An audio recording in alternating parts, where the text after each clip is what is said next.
मैं स्वीकार करती हूँ कि मैंने तुकोजी भाऊजी और यशवंत के साथ मिलकर इस डकैती को अंजाम तक पहुंचाया।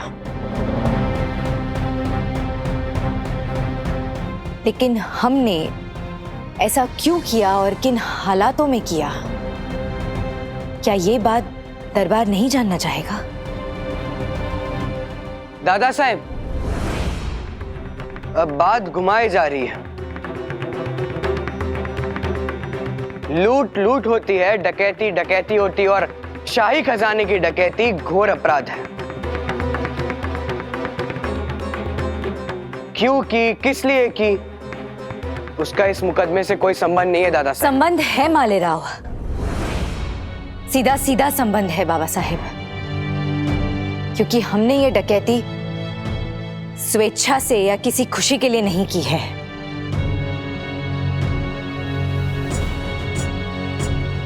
बल्कि हमें ये लूट करने के लिए मजबूरी के कगार पर लाकर खड़ा कर दिया गया था।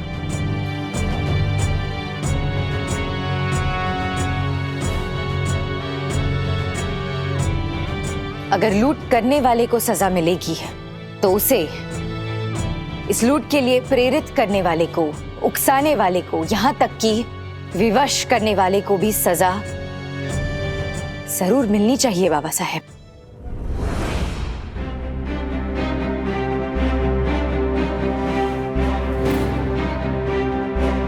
किसने किया तुम्हें विवश इस डकैती के लिए?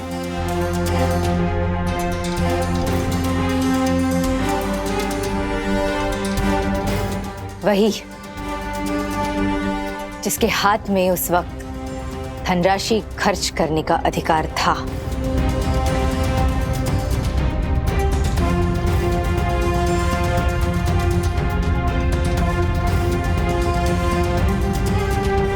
वही जो उस वक्त मालवा का राजपाट संभाल रहा था,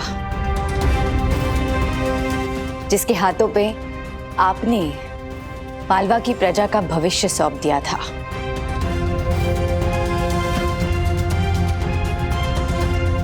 और वो इंसान है मालेराव खंडेराव होलकर।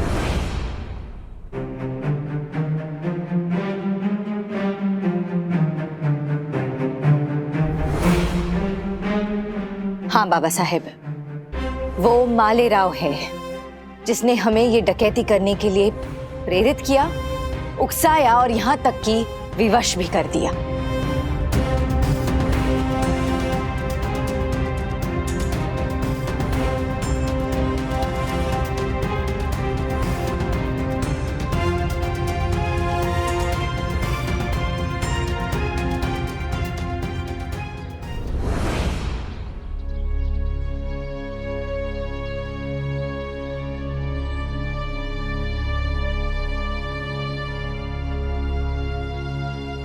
तुम वाड़े से दूर हमें यहाँ प्रार्थना करने ले आई, क्यों? ये हमारी कुलदेवी है। जब भी कोई शुभ कार्य करना होता है तो मैं यहाँ प्रार्थना करने आती हूँ। सफलता अवश्य मिलती है। हम जानते हैं, तुम जो चाहती थी वही हुआ ना? जी, मैं तो कब से धीरज बटोर रही हूँ, और दरबार में जाने से पहले मैं यहाँ मंदिर में आना चाहती थी, और अब मेरे मन में कोई भी किंतु परंतु नहीं है, कोई भी दुविधा नहीं है। अब मैं बड़े सरकार के सामने अपनी बात रख पाऊंगी।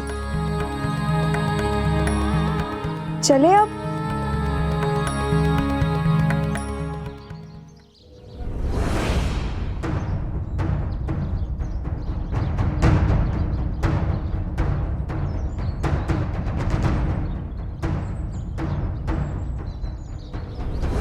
हाँ बाबा साहेब, यही है मालवा की राजगद्दी का उत्तराधिकारी, और यही है जिसने हमें ये डकैती करने के लिए विवश कर दिया।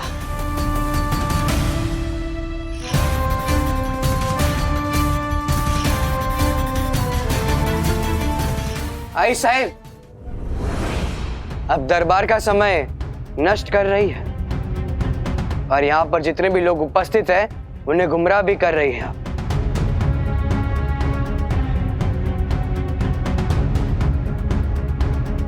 क्योंकि क्या है ना, अब इनका काला सच छिपाए भी नहीं छुप रहा है।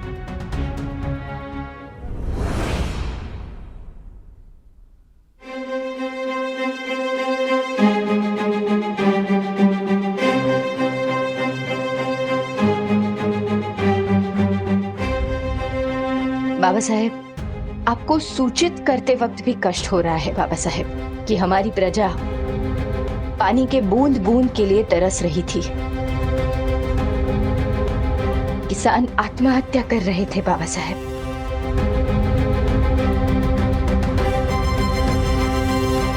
और ये सिर्फ इसलिए क्योंकि पानी था ही नहीं। और इसीलिए मैं जल परियोजना को अमल में लाना चाहती थी, लेकिन राजकुमार मालेराव ने इस परियोजना के लिए धनराशि देने से मना कर दिया।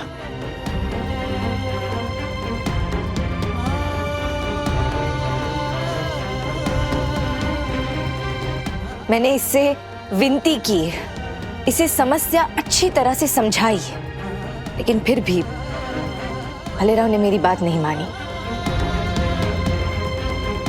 यहां तक कि मैं अपनी खुद की संपत्ति बेचकर ये परियोजना शुरू करना चाहती थी, लेकिन मालेराव ने बेचने पर भी रोक लगा दी।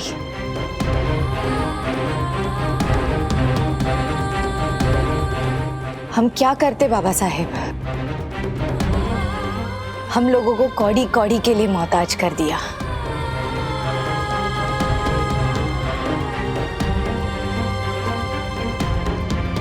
और इस सब का हमारे पास सबूत भी है, और वो सबूत मैं थोड़ी ही देर में आपके सामने पेश करूंगी।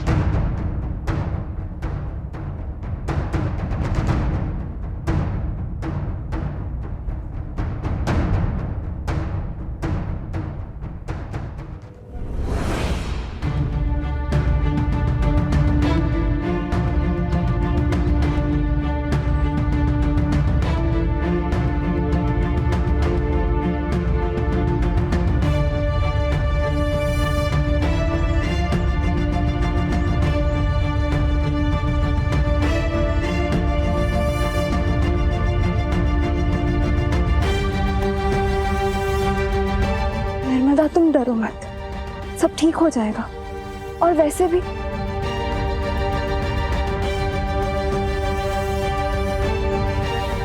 हमारे सिपाही कहाँ गए? यही तो थे अभी।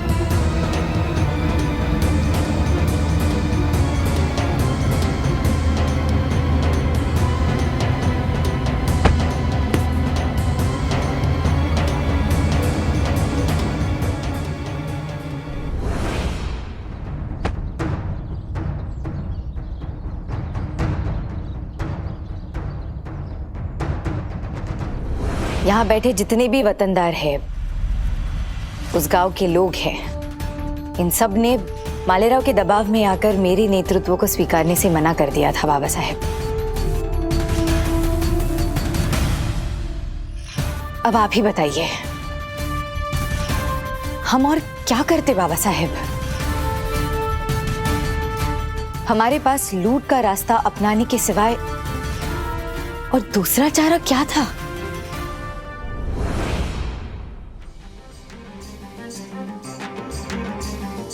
मालेराव ये एक राजकुमार है, भाग्यशाली है ये। इसके एक इशारे पर सैकड़ों पानी के हंडे खाली किए जाते हैं, इसलिए इसे पानी की कीमत क्या पता।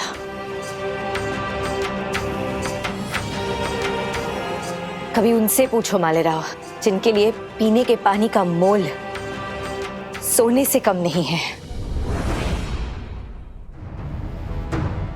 उनके खेत उनकी भीगी हुई आंखों के सामने सूख जाते हैं। उनसे पूछो मालेराव, उनकी समस्या जानो।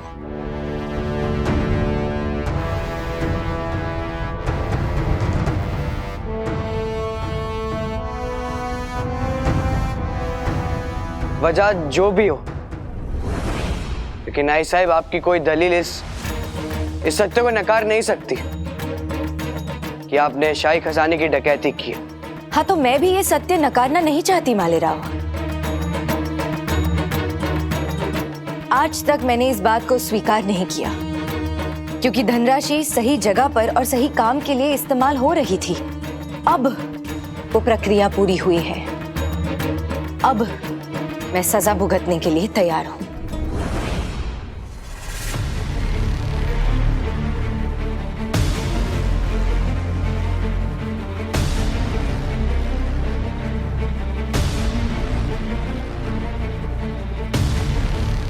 देखो अहिल्या,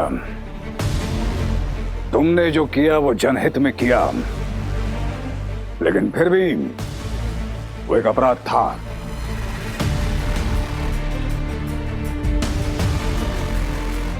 हमने ये भी देखा कि जनता तुम्हें किस तरह से मानती है, तुम्हारे इस कृत्य का कैसे समर्थन करती है।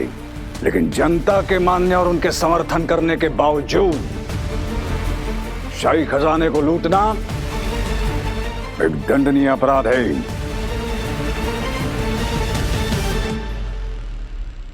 हम ये भी मानते हैं कि बहुत सारे लोग तुम्हारे इस अपराध का दंड भुगतने के लिए तैयार है, क्योंकि तुम्हारा कृत्य, तुम्हारा इसके पीछे का इरादा बहुत नेक था।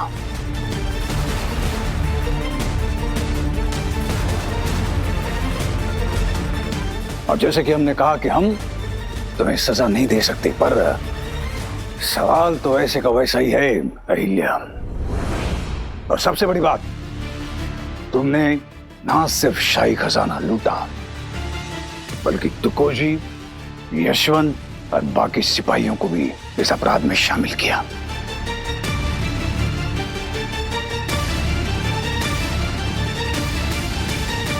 बचपन से हम बच्चों को यही सिखाते हैं कि चोरी करना गलत है, पाप है, झूठ बोलना पाप है।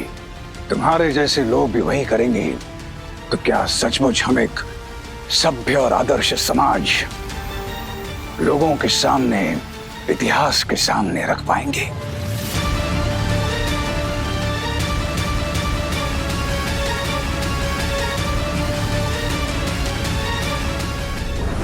क्या मिसाल रखना चाहती थी तुम अहिल्या? और एक बात, जब आग लगती है तो धुआं भी मुफ्त में आता है, वैसे ही अपराध करने वाले के साथ अपराध छुपाने की प्रवृत्ति भी मुफ्त में आती है। तुमने अहिल्या अपराध छुपाने की भूल की, और यही तुम्हारी सबसे बड़ी गलती है। किस तरह का तर्क लगाना है तुम्हें, बताना चाहती हो?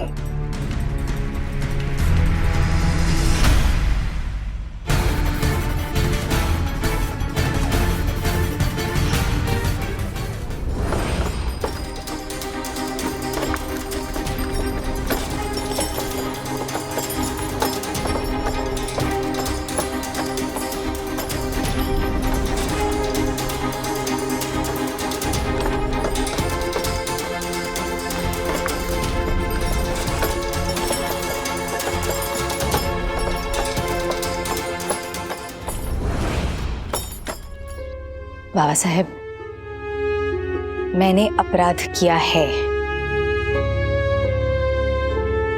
लेकिन इसके अलावा मेरे पास और दूसरा रास्ता नहीं था। उसी तरह जैसे अपराध करने के बाद सजा भुगतने के अलावा दूसरा रास्ता नहीं होता। मैं इस भरे दरबार में पहले भी कह चुकी हूं और अभी फिर से कहती हूं, अपने ऊपर लगे हुए सभी आरोप मैं स्वीकार करती हूं और ये दरबार मुझे जो भी सजा देना चाहेगा वो सजा भी मुझे मंजूर है।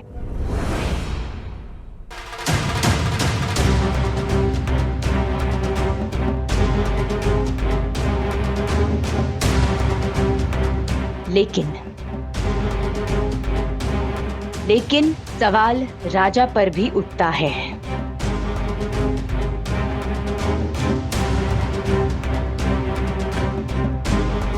जब वो जनहित में काम नहीं करता।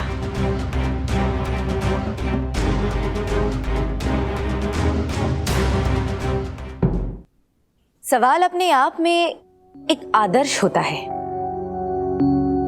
हम लोग आज किसी सवाल से मुंह मोड़ देंगे तो कल हम खुद एक बिना जवाब का सवाल बन जाएंगे।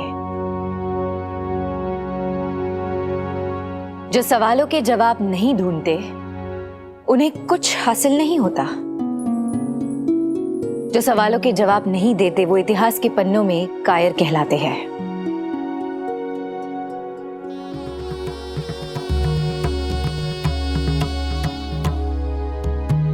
और जो सवाल ही नहीं पूछते वो तो सबसे बड़े कायर होते हैं। बाबा साहेब, मैं अपने आप को कायर नहीं कहलाना चाहती। ये दरबार निर्णय सुनाने से पहले मैं मालेराव को कुछ सवाल पूछने की अनुमति चाहती हूँ।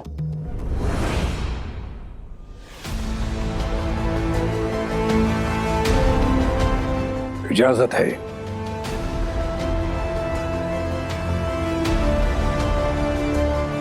लेकिन दादा साहब क्या हुआ मालेराव? अहिल्या ने तुम्हारे हर सवाल का जवाब दिया। अब तुम्हारा दायित्व है कि पूछे गए सवाल का जवाब दो और खुद को कायर कहलाने से बचाओ।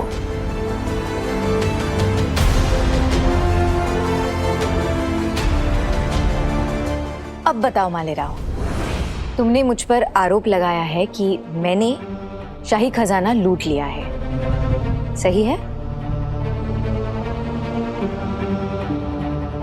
ये कैसा सवाल है आई साहब? आप आजकल बहुत सारी चीजें भूल रही हैं। हमने सिर्फ आरोप नहीं लगाया था, बल्कि दरबार में उसे सिद्ध भी किया था। सिद्ध व्यक्ति हो तुम मालेराव। वैसे ये डकैती कहाँ हुई थी? मेरा मतलब है कि सरकारी खजाने से या वाड़े के बाहर से?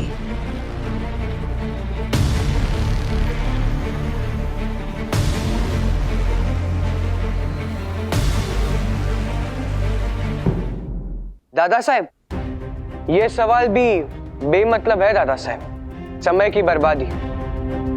आई साहब पता नहीं क्यों दरबार का समय नष्ट कर रही है और दरबार में जितने भी लोग उपस्थित हैं उन्हें गुमराह कर रही है। और वैसे भी हम सबको पता है कि ये लूट कहाँ हुई थी, कैसे हुई थी। सब जानते हैं कि आप ही के कुछ व्यक्तियों ने बीच जंगल में डाकुओं के वेश में जाकर ये शाही खजाने को लूटा है। धन्यवाद मालेराव, बेमन से ही सही, लेकिन तुमने सही जवाब दिया है।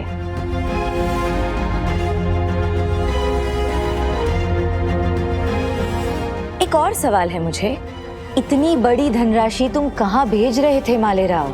और उसके मैं बस इतना पूछ रही हूँ कि जा कहाँ रहा था इतना बड़ा खजाना? इतना ही सवाल है मेरा। आप ही सोचिए बाबा साहेब, 2 बैलगाड़ियां भर के स्वर्ण मुद्राएं ले जा रहे थे। आप इससे पूछे बाबा साहेब कि इतना बड़ा खजाना मालेराव आखिर भेज कहाँ रहा था?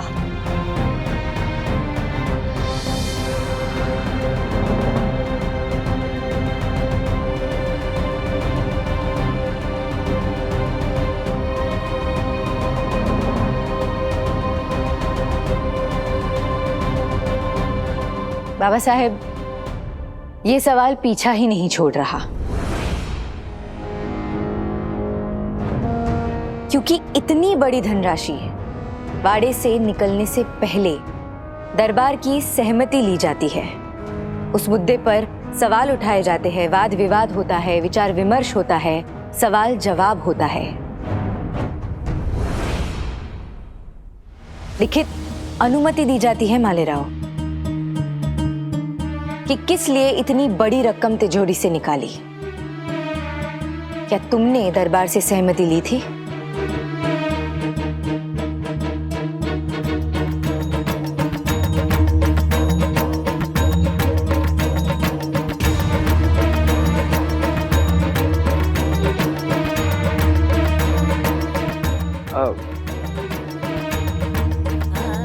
मैं पूछ रही हूँ, इतनी बड़ी धनराशि तुम कहाँ भेज रहे थे?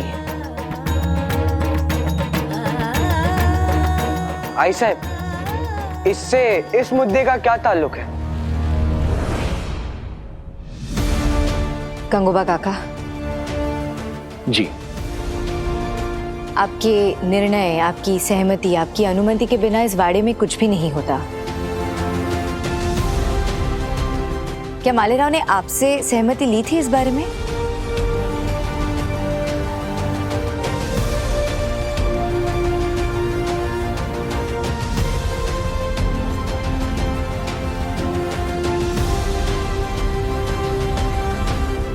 तो फिर आपने इस प्रस्ताव पर मुहर लगाई होगी।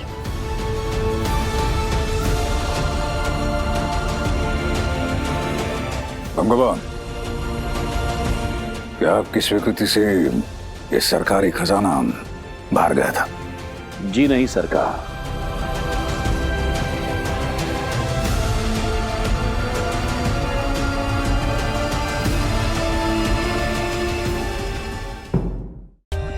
For more updates, subscribe to our channel, click the show links and enjoy watching the videos.